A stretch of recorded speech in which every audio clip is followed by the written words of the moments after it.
बिस्मिल्लाहिर्रहमानिर्रहीम, अस्सलाम वालेकुम नाज़रीन। आप यूट्यूब चैनल देख रहे हैं, मैं इमरान खान हूं। कुछ लोगों ने मेरे पिछले वीलॉग के ऊपर एक सवाल उठाया कि कब जनरल रिटायर कमर जावेद बाजवा ने मजम्मत की थी रशिया की जब उन्होंने यूक्रेन पे अटैक किया था। देखिए, मैंने ये बात आपको क्लियरली की कि पाकिस्तान की रियासत की ये पॉलिसी बनी थी। वज़ीर आज़म, वज़ीर ख़ारजा, वज़ीर दाखिला, आर्मी चीफ, DGISI और बाकी सब लोग बैठे थे और सेक्रेटरी ख़ारजा भी थे, कुछ रिटायर अफसरान भी बुलाए गए थे और ये तय हुआ था कि पाकिस्तान रूस और यूक्रेन के मामले के अंदर न्यूट्रल रहेगा, इसके अंदर किसी की साइड नहीं लेगा, जैसे इंडिया कर रहा है, जैसे बाकी मुल्क कर रहे हैं। तो पाकिस्तान ने न्यूट्रलिटी का एक ऑप्शन अडॉप्ट किया था, लेकिन रियासत की एक पॉलिसी बनी, उसकी खिलाफवर्जी कर दी जनरल रिटायर कमर जावेद बाजवा ने।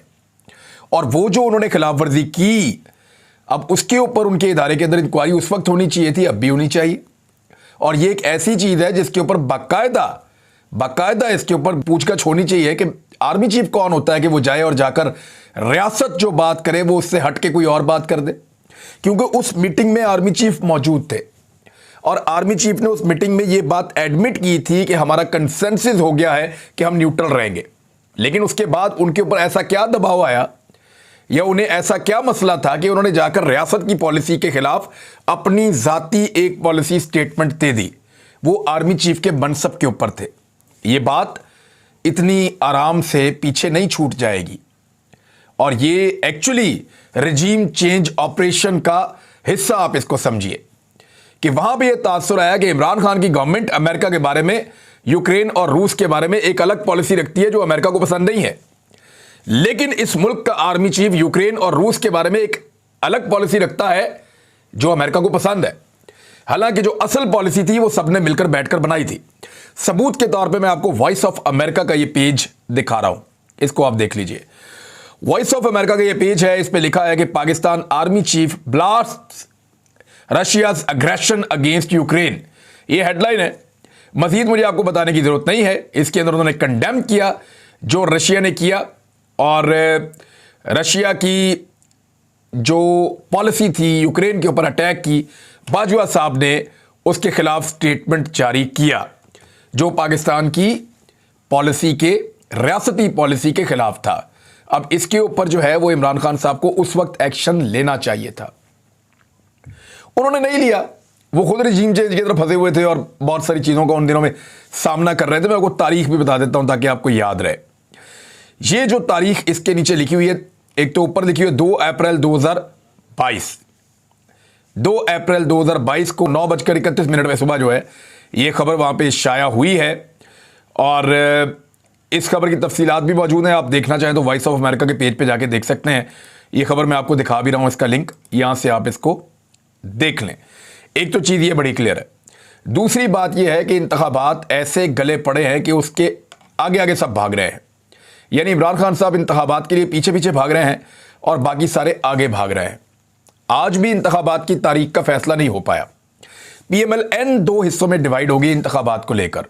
राणा सनाउल्लाह, मरियम नवाज और नवाज शरीफ वाला जो एक पूरा ग्रुप है वो इलेक्शन में बिल्कुल नहीं जाना चाहता। वो पंजाब में और खैबर पख्तूनख्वा में इलेक्शन नहीं करवाना चाहते। जबकि शाहिद खाकान अब्बासी और उनकी तरह के कुछ पुराने रहनुमा जो हैं PMLN के, वो ये कहते हैं कि इलेक्शन में जाना चाहिए। जीत और हार जो है वो इलेक्शन का हिस्सा है। आप कभी जीतते हैं, कभी हारते हैं। आपने एस्टेब्लिशमेंट की गुलामी की, आपने बूट पॉलिश किए और आपने धोखे के साथ इक्तदार लिया। इसकी सजा आपको अगले इंतखाबात में मिलनी थी। अच्छी बात यह है कि पाकिस्तान की कौम में चोर हो गई है। अगर कल को कोई और पॉलिटिकल पार्टी एस्टेब्लिशमेंट के साथ मिलकर बंद कमरों के अंदर कोई 2 नंबरी करती है तो लोग उसके भी खिलाफ हो जाएंगे और उसको भी वोट नहीं डालेंगे और उसको अगले इंतखाबात के अंदर सजा भुगतनी पड़ेगी। अब जो भी पार्टी एस्टेब्लिशमेंट का पपेट बनेगी या कठपुतली बनेगी एस्टेब्लिशमेंट के लिए, उस पार्टी को अगले इंतखाबात में कम से कम एक आध दफा तो सजा काटनी पड़ेगी। अब सजा काटने की बारी जो है वो PDM की जमातों की है। पाकिस्तान पीपल्स पार्टी अपने आप को इससे अलग और बाहर रखना चाहती है। PMLN के अंदर डिवाइड जो है वो बड़ी क्लियर होती चली जा रही है। लेकिन गवर्नर पंजाब पूरी तरह से जो मरियम नवाज पार्टी है उसके कंट्रोल में है, क्योंकि ये ओहदा नवाज शरीफ साहब के कहने के ऊपर दिया गया था। अब बलीगुर रहमान साहब ने सेक्रेटरी इलेक्शन कमीशन की सरबराही में जो वफद आया था उससे उन्होंने मुलाकात की है और एक इजलास हुआ। पंजाब इंतखाबात की तारीख के हवाले से होने वाले मुशावरती इजलास में सूबे में इलेक्शन की तारीख का तयन नहीं हो सका। अब उस पर गवर्नर ने दोबारा लाहौर हाई कोर्ट जाने का फैसला कर लिया है। लाहौर हाई कोर्ट के हुक्म पर पंजाब में इंतखाबात की तारीख के हवाले से इलेक्शन कमीशन वफद ने गवर्नर पंजाब बलीगुर रहमान से गवर्नर हाउस पंजाब में मुलाकात की। इस मौका पर चीफ सेक्रेटरी और आईजी पंजाब भी मौजूद थे, जिन्होंने सूबे में इंतजामी और अमनो अमान के हवाले से ब्रीफिंग दी। और ये लोग पहले ही अदालत में कह चुके हैं कि इंतखाबात हो सकते हैं, लेकिन पीएमएलएन भाग रही है। इजलास में फैसले की तशरीह और वजाहत के लिए लाहौर हाई कोर्ट से रुजू करने का फैसला किया गया कि दोबारा जाएंगे अदालत में। एक्चुअली दोबारा अदालत में क्यों जाने, जरा इसको आप समझें। ये अगर 50 मरतबा भी अदालत में जाएंगे ना, तो 50 मरतबा अदालत से जो फैसला आएगा वो आईन के मुताबिक आएगा। कुछ चीजें जब आईन में या कानून में लिख दी जाती हैं ना, तो अदालत चाहे भी तो उनसे बाहर नहीं जा सकती। आईन के अंदर लिखा हुआ है कि 90 दिन के अंदर इंतखाबात होंगे। अब जब तक सारे कंसेंसस नहीं कर लेते या पाकिस्तान में कोई इतना बड़ा खुदा न खास्ता वाकया नहीं हो जाता, तब तक अदालत जो है वो आइन को मुअत्तल तो नहीं कर सकती। तो वो जब भी आप उसके पास जाएंगे वो आइन के मुताबिक फैसला देगी। लेकिन अब क्योंकि अदालतों को बदनाम करने के लिए एक साजिश तैयार की गई है और मरियम नवाज साहिबा और उनका सोशल मीडिया का सेल कंटिन्यूसली अदालतों के ऊपर कीचड़ उछाल रहा है, जजेस के नाम लेकर, उनकी फैमिलीज के नाम लेकर उनको टारगेट कर रहा है मरियम नवाज का मीडिया सेल, तो ये जानबूझकर बार बार मामलात को अदालत के अंदर लेकर जाएंगे, जो मामलात इंतहाई कमजोर नौइयत के हैं पीएमएलएन के लिए। हमेशा वहां आइन के मुताबिक फैसला हो जाएगा। तो जब आइन के मुताबिक फैसला होगा तो फिर ये मजीद कीचड़ उछालेंगे अदालतों के ऊपर कि देखा इमरान खान के हक में फैसला आ गया। अब मरियम नवाज साहिबा ने उसके बारे में एक स्टेटमेंट भी दिया है, मैं आगे चल के आपको बता देता हूं, बल्कि मरियम नवाज का स्टेटमेंट मैं आपको भी बता देता हूं। मरियम नवाज साहिबा ने कहा है, और वो जो मैंने आपको कहा था ना कि अमेरिका के बारे में मरियम नवाज साहिबा स्टेटमेंट देगी कि इमरान खान अमेरिका से माफ़ी मांग रहे हैं या अमेरिका से दोबारा इक़्तिदार में आने के लिए मिन्नतें कर रहे हैं, उससे मिलता जुलता उनका एक स्टेटमेंट आ गया है, लेकिन असल स्टेटमेंट अभी आना बाकी है। इमरान खान अदलिया के घोड़े पर वापस आने की कोशिश में है, ये मरियम नवाज कह रही हैं। तो अदलिया क्या ये कह रही है कि इमरान खान को फौरन वज़ीर आज़म पाकिस्तान बना दें, या अदलिया ये कह रही है कि फौरी तौर पे जो है वो पंजाब की हुकूमत उस्मान बुज़दार को दे दी जाए और खैबर पख्तूनख्वा की हुकूमत जो है वो 2/3 बनाकर वो दे दी जाए महमूद खान को? ऐसा तो नहीं कह रही अदलिया। तो अदालत तो सिर्फ ये कह रही है कि आईने पाकिस्तान के मुताबिक आप इंतखाबात करवा दें। अब जब इंतखाबात होंगे तो फैसला तो पब्लिक अपने वोटों के साथ करेगी, और जब लोग अपने वोटों से फैसला करेंगे तो फिर बीच में अदलिया कहाँ से आई, एस्टेब्लिशमेंट कहाँ से आई, बाकी सारे लोग कहां से आए? आज पाकिस्तान का बच्चा बच्चा जानता है कि पाकिस्तान के अंदर एस्टेब्लिशमेंट, पॉलिटिकल पार्टीज, पाकिस्तान का मीडिया, बहुत सारे माफियाज, वो सारे नहीं चाहते कि इमरान खान को वापस पाकिस्तान में हुकूमत मिले। वो नहीं चाहते कि वज़ीर आज़म पाकिस्तान दोबारा बने, वो नहीं चाहते कि सूबों में भी इसकी हुकूमत आए। लेकिन वो सब लोग ये जरूर जानते हैं, और पाकिस्तान का बच्चा बच्चा जानता है कि पाकिस्तान की अवाम इस वक्त इमरान खान को वापस लाना चाहती है।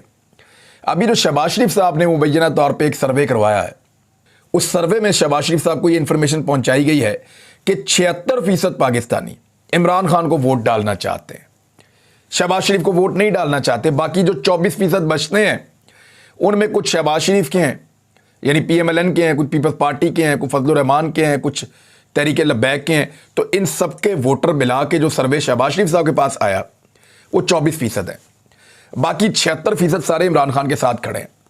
तो ऐसी सूरत हाल में इनके पास इलेक्शन से भागने के अलावा कोई और रास्ता नहीं है। इसहाक डार ने मुलाकात की है सदर पाकिस्तान आरिफ अलवी साहब से, क्योंकि कुछ टैक्सेस हैं जो ये लगा रहे हैं पाकिस्तानियों पे, और आईएमएफ से इन्होंने मुआहिदा उस बुनियाद पे करने का फैसला किया है, और आईएमएफ बहुत सख्त फैसले करवा रहा है पाकिस्तान की गवर्नमेंट से, और आईएमएफ की ये ख्वाहिश है कि ये मुस्तकिल टैक्सेस लगे। मैं आपको खबर दे रहा हूं कि आईएमएफ ने पाकिस्तान की गवर्नमेंट को ये कहा है कि जो टैक्सेस आप लगाने जा रहे हैं, हम नहीं चाहते कि वो चंद महीनों के लिए या एक महदूद अरसे के लिए लगें, हम ये चाहते हैं कि वो टैक्सेस हमेशा लगे रहें। इसका मतलब यह है कि अगली हुकूमतों से भी आप गारंटीज लें, या पाकिस्तान के इदारे ये गारंटी दें कि ये टैक्सेस अब लगे रहेंगे। तो लोगों को महंगाई के बोझ के अंदर दबना पड़ेगा। जीएसटी के अंदर 1% मजीद इजाफा कर रहे हैं। इस 1% का मतलब क्या है, शायद अभी आपको मेरे बोलने से समझ नहीं आएगी, लेकिन जब ये महंगाई का बोझ आप लोगों पे आएगा तब आपको आइडिया हो जाएगा कि इस 1% का मतलब क्या है। गैस की कीमतें बढ़ाने की मंजूरी दे दी गई है और अब जब आपको गैस के बिल आएंगे तो बढ़ी हुई कीमतों के साथ आएंगे। बिजली की जो सब्सिडीज हैं वो ख़त्म की जा रही हैं और मरहलावार 3 मरतबा इस साल के नवंबर तक बिजली की कीमतें लगातार बढ़ाई जाएंगी। 3 मरतबा बढ़ेंगी, मरहलावार बढ़ेंगी और जो टोटल कीमत बढ़ेगी वो कोई 8 से 10 रुपए के दरमियान कीमत बढ़ेगी। और ना सिर्फ ये कीमत बढ़ेगी बल्कि इससे पहले जो छोटे सार्फिन को सब्सिडी मिलती थी वो सब्सिडी भी ख़त्म हो जाएगी। तो ऐसी सूरत हाल में आम सारिफ के ऊपर बोझ पहले से बहुत ज़्यादा बढ़ जाएगा। यानी हुकूमत की जानिब से गैस की कीमतों में 6.16% से 124% तक इजाफा किया गया है। और जो बहुत थोड़ी सी गैस इस्तेमाल करने वाले लोग हैं ना, यानी जो चाय शाय पकाते हैं, सिर्फ कोई ज़्यादा खाना पकाना उनका नहीं होता, तो उन लोगों के लिए छोटा मोटा इस्तिस्ना है। बाकी तमाम लोगों को बहुत हैवी किस्म के बिल अब पे करने पड़ेंगे। दूसरा, जो ओवरसीज पाकिस्तानी बाहर से पैसा भेजते हैं पाकिस्तान में, देखें हमने IMF के लिए 1 अरब 1.1 या 1.2 अरब डॉलर्स के लिए बहुत थोड़ी सी अमाउंट है। इस अमाउंट के लिए हमने IMF की तमाम शराइत मानी है और वो ओवरसीज पाकिस्तानी जिनको हम वोट का हक नहीं देते, वो ओवरसीज पाकिस्तानी जिनको हम उनका कोई हक देने को तैयार नहीं है, वो 30 अरब डॉलर से ज़्यादा पाकिस्तान हर साल भेजते हैं। लेकिन उनका पैसा भेजना भी कम हो गया है। बड़े लंबे अरसे के बाद जो ओवरसीज पाकिस्तानी हैं उन्होंने इस मरतबा जो पैसा बाहर से पाकिस्तान भेजा है वो 2 अरब डॉलर महाना से कम हो गया है। यानी इस मरतबा बैरून मुल्क जो पाकिस्तानी हैं उन्होंने ये जो 31 महीने का रिकॉर्ड उनका टूट गया है। 31 महीने से जो वो पैसा भेज रहे थे वो 2 अरब डॉलर से ज़्यादा भेज रहे थे। लगभग 30-31 अरब डॉलर सालाना वो पाकिस्तान को बाहर से भेजते हैं।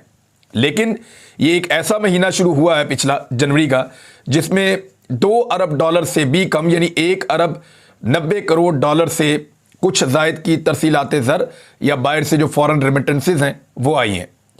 तो ये पाकिस्तानी जो है जितना पैसा IMF से बेचारे कमा रहे हैं पाकिस्तान की गवर्नमेंट मिन्नतें तरले करके, उससे ज़्यादा नुकसान जो है वो दूसरी जगह पे ओवरसीज़ पाकिस्तानियों को नाराज़ करके ये उठा रहे हैं। कोई पॉलिसी सीधी नहीं है। बहुत सारी कंपनियां पाकिस्तान से भाग रही हैं। जो बड़ी गाड़ियां बनाने वाली कंपनीज हैं उनके स्पेयर पार्ट्स नहीं आ पा रहे, उसकी वजह से वो गाड़ियां नहीं बना पा रहे और उसकी वजह से उनकी जो प्रोडक्शन है वो इतनी कम हो गई है कि सेल 50% तक गिर गई है। यानी आधी सेल गिर गई है गुज़िश्ता साल की निस्बत। गुज़िश्ता साल इमरान खान साहब की हुकूमत थी, डबल गाड़ियां बिक रही थीं, अभी आधी गाड़ियां बिक रही हैं। वजह यह है कि बाहर से स्पेयर पार्ट्स नहीं आ रहे और कुव्वत ख़रीद भी लोगों की बहुत मुतासिर हुई है। दूसरी जानिब बरतानवी एयरलाइन है, ये वर्जन अटलांटिक, और ये बड़ी मकबूल एयरलाइन है दुनिया में। इन्होंने अपने नए ऑपरेशंस का ऐलान किया है, लेकिन साथ ही साथ इन्होंने कहा कुछ तब्दीलियां हम कर रहे हैं और पाकिस्तान के लिए इन्होंने अपनी परवाज़ें मुअत्तल कर दी हैं। अब ये भी गवर्नमेंट ऑफ पाकिस्तान की एक नाकामी है और इस तरह की चीज़ें होती रहती हैं। देखिए, जब मईशत के अंदर कॉन्फिडेंस आएगा, जब पाकिस्तानी ज़्यादा पैसा बनाएंगे, जब पाकिस्तान के अंदर डॉलर के मुकाबले में रुपए की कदर मुस्तहकम होगी, जब थोड़ा सा पाकिस्तान के माशी अदाद-ओ-शुमार पॉजिटिव आएंगे, आलमी रेटिंग एजेंसीज ये कहेंगी कि पाकिस्तान अब बेहतर परफॉर्म कर रहा है, तो उस वक्त ये सारी कंपनीज पाकिस्तान में वापस आ जाएंगी। ये ऑब्वियस है। जब हालात ख़राब हो जाएं, किसी मुल्क के अंदर सियासी अदम इस्तेहकाम पैदा हो जाए, उसकी वजह से लोगों का कॉन्फिडेंस इकॉनमी में से चला जाए, तो ये सारी चीज़ें उसके साथ लिंक होती हैं और लगातार ये होती चली जा रही हैं। सदर पाकिस्तान से जो मुलाकात की है इसहाक डार साहब ने, क्योंकि अब ये करना चाहते हैं कि एक ऑर्डिनेंस के ज़रिए से, सदारती ऑर्डिनेंस के ज़रिए से एक मिनी बजट जो है वो लॉन्च किया जाए। अब IMF की शराइत है और हुकूमत पाकिस्तान को ये पूरी करनी है, उसके लिए वो एक मिनी बजट लेकर आ रहे हैं और उस बजट को वो सदर पाकिस्तान के बाद लेकर जाएंगे। तो सदर पाकिस्तान अब इसके अंदर डिस्कशन कर रहे हैं, मे भी इमरान खान साहब को भी वो इन्वॉल्व करेंगे, क्योंकि देखिए अब बगैर पूछे, बाकी स्टेक होल्डर से बगैर बात किए आप कोई भी माशी पॉलिसी नहीं ला पाएंगे, क्योंकि IMF भी नहीं मान रहा। वो मुस्तकिल माशी पॉलिसी की बात कर रहे हैं। कुछ खबरों के मुताबिक डार साहब ने कोई मिसाके मईशत की बात की है कि जी को मईशत के ऊपर मेन फैसले हम कर लेते हैं। कल अगर आपकी हुकूमत आती है या हमारी हुकूमत आती है या कोई भी हुकूमत आती है तो मईशत को कैसे चलाना है, लेकिन इसको कोई मईशत दान इस पर बात कर सकता है। मिफ्ता इस्माइल खुद इसहाक डार को मईशत दान मानने को तैयार नहीं है। पीपल्स पार्टी के लोग भी नहीं मानते। पाकिस्तान के अंदर जितने लोग मईशत को जानते हैं वो ये कहते हैं कि इसहाक डार अकाउंट्स के आदमी हैं, वो मईशतदान नहीं है, वो मईशत को नहीं जानते। वो आदादो शुमार का गोरखधंधा कर सकते हैं, डिजिट्स को इधर उधर कर सकते हैं, लेकिन वो मईशत को नहीं चला सकते। तो पीएमएलएन को चाहिए या पीडीएम की जमातों को चाहिए कि वो एक बेहतर आदमी को लेकर आए, ताकि आईएमएफ के साथ डील के नतीजे में जो चीज़ें तय होनी है वो तमाम स्टेक होल्डर्स को बिठाकर एक दफ़ा तय कर लिया जाए कि किस तरीके से पाकिस्तान को चलाना है। देखिए, मैं आपको एक चीज़ आज फिर इस वीलॉग में दोबारा कह रहा हूं कि अगर इमरान खान की हुकूमत आ भी गई तो महंगाई कम नहीं होनी, और ना किसी को इलेक्शन में जाते हुए ये वादा करना चाहिए कि वो महंगाई कम कर देगा। अब जो पाकिस्तान के साथ हो गया, ये महंगाई अब चलेगी और ये कम से कम आपको चंद साल बर्दाश्त करनी पड़ेगी। उसके बाद फिर अब पाकिस्तान शायद ऊपर की तरफ आएगा। डिपेंड करता है पॉलिसीज के ऊपर, डिपेंड करता है हमारी मार्केट कैसे रिस्पॉन्ड करती है, डिपेंड करता है लोग कितना बोझ उठाते हैं और कितनी मेहनत करते हैं। ये महंगाई अब एक दफ़ा चलती रहेगी और अब ये कम नहीं होगी, क्योंकि आलमी सतह के ऊपर शराइत तस्लीम कर ली हैं इस इंपोर्टेड हुकूमत ने। जनरल बाजवा के ऑडियो और वीडियो वाले मामले के ऊपर लोग बहुत गुस्से में, और लोग ये कह रहे हैं कि ये कैसा आर्मी चीफ था। यानी हाउ इज इट पॉसिबल कि एक आर्मी चीफ एक वजीर आजम की खुफिया रिकॉर्डिंग्स करता रहे, जब वो बात करे तो उसको रिकॉर्ड कर ले, जब वो बैठ के उसको मिले तो वो वीडियो रिकॉर्ड कर ले। यानी आर्मी चीफ है, खुदा ना खास्ता कोई ऑडियो वीडियो की दुकान तो नहीं है। इतना बड़ा मनसब अल्लाह ताला ने दिया है और इतना छोटा काम उसके अंदर हो रहा है, तो लोग खासे तशवीश का इजहार कर रहे हैं और मुतालबे कर रहे हैं कि इसके ऊपर तो पाकिस्तान की जो फौज है, इसका इदारा है, उसको नोटिस लेकर एक्शन लेना चाहिए। बहरहाल देखते हैं एक्शन होता ही नहीं होता। अब तक के लिए इतनी, अपना ख्याल रखिएगा, अपने चैनल का भी। अल्लाह हाफिज़।